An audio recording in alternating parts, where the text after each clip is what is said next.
بسم اللہ الرحمن الرحیم الصلاۃ والسلام علیکہ یا رسول اللہ وعلی آلہ و اصحابہ یا نور اللہ۔ ایک سلسلے کا ہم نے آغاز کیا ہے آثار قیامت، یعنی قیامت کی نشانیاں۔ چوتھی نشانی کے متعلق سماعت کریں گے۔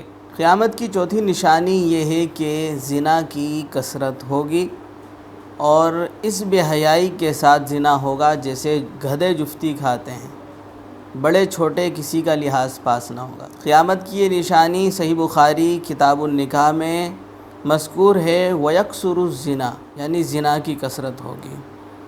صحیح مسلم کتاب الفتن حدیث پاک ہے، يَتَحَارَجُونَ فِيهَا تَحَارُجُ الْحُمْرِ فَعَلَيْهِمْ تَقُومُ السَّاعَةُ، کہ وہ اس انداز سے اور اس طریقے سے زنا کریں گے جیسے گدھے جفتی کھاتے ہیں۔ تو فی زمانہ اللہ تعالی ہمیں محفوظ رکھے اور ہمیں دین متین پر استقامت کے ساتھ کاربند رہنے کی توفیق عطا فرمائے، حدود اللہ کا لحاظ کرنے کی توفیق عطا فرمائے۔ وآخر دعوانا ان الحمد للہ رب العالمین۔